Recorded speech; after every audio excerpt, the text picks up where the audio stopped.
Pernah kepikiran gak sih, kalau hukum itu ternyata lebih dari sekedar tumpukan pasal di dalam kitab undang-undang? Hari ini kita bakal ngulik sebuah gagasan yang keren banget, yaitu bahwa hukum itu sejatinya hidup dan bernapas di dalam jiwa sebuah bangsa. Yuk kita bedah bareng-bareng. Oke, kita mulai dari pertanyaan yang fundamental banget, yang bisa jadi bakal mengubah cara pandang kita soal aturan. Hukum itu sebenarnya diciptakan atau ditemukan? Apakah hukum itu sesuatu yang dirancang dengan sengaja oleh para ahli di gedung pemerintahan? Atau jangan-jangan hukum itu sesuatu yang kita temukan, sesuatu yang memang udah ada dari sananya di dalam diri kita sebagai sebuah masyarakat? Nah, perdebatan ini tuh intinya ada di dua kutub pemikiran.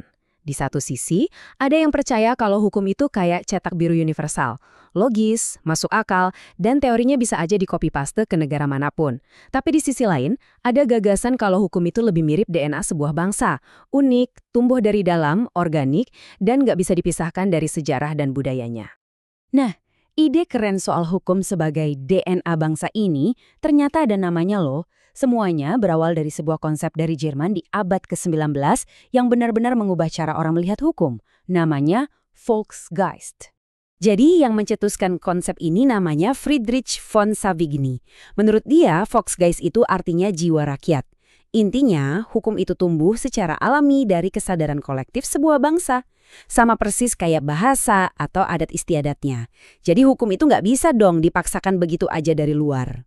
Di sini kita bisa lihat perbedaannya dengan jelas banget. Mazhab sejarahnya Savigny itu ngelihat hukum tumbuh organik dari tradisi, kayak pohon yang akarnya kuat banget.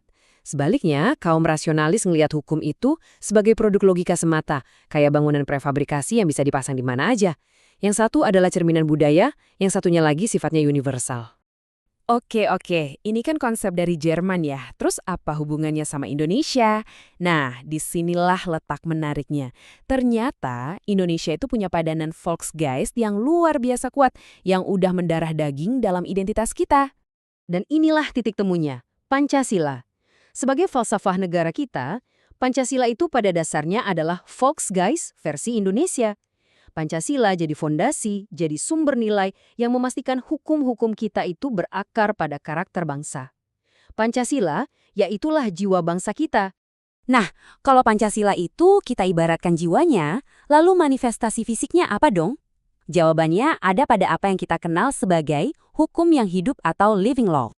Ini bukan cuma sekedar konsep loh. Prinsip-prinsip kayak gotong royong, semangat kebersamaan, terus musyawarah untuk mufakat, ini semua adalah hukum adat yang udah mengatur kehidupan masyarakat di Nusantara selama berabad-abad, jauh sebelum kita punya KUHP formal.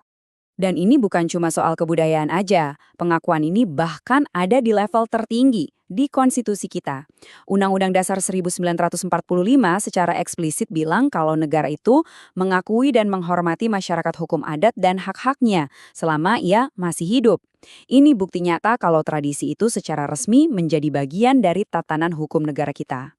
Nah, tapi disinilah ceritanya jadi makin kompleks. Apa yang terjadi ketika hukum yang hidup yang sudah mengakar kuat ini tiba-tiba harus berhadapan dengan nilai-nilai modern? Dan keragamannya ini luar biasa loh. Coba bayangin, di Minangkabau ada sistem waris matrilineal yang menempatkan perempuan di posisi penting. Di Bali ada awik-awik yang mengatur kehidupan desa dengan harmonis. Di Maluku dan Papua ada praktik sasi yang udah jadi hukum konservasi alam kuno.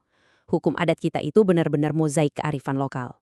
Nah, ini dia pertanyaan besarnya. Pertanyaan yang tajam dan kadang nggak nyaman. Gimana kalau tradisi yang kita junjung tinggi itu ternyata merugikan individu tertentu atau bahkan bertabrakan langsung dengan prinsip hak asasi manusia universal? Dilemanya ada di sini. Jadi ada semacam tarik-menarik. Di satu sisi, kita mau melestarikan keaslian budaya, menjaga Volksgeist kita. Tapi di sisi lain, kita punya kewajiban untuk menegakkan hak asasi manusia yang sifatnya universal, melindungi martabat individu, prinsip non-diskriminasi. Pertanyaannya, gimana cara sebuah bangsa menyeimbangkan keduanya? Nah, yang perlu banget kita ingat, adat itu nggak kaku, nggak beku, dia bisa beradaptasi. Contohnya ada di studi kasus Kampung Kuta. Di sana terlihat gimana struktur adat yang tadinya mungkin patriarkal bisa berevolusi dan ngasih ruang lebih besar bagi perempuan. Ini bukti kalau adat itu beneran hidup. Jadi, gimana dong Indonesia mencoba menyelesaikan teka-teki rumit ini? Nah, inilah jalan yang coba ditempuh untuk merajut sebuah identitas hukum yang modern tapi tetap berakar.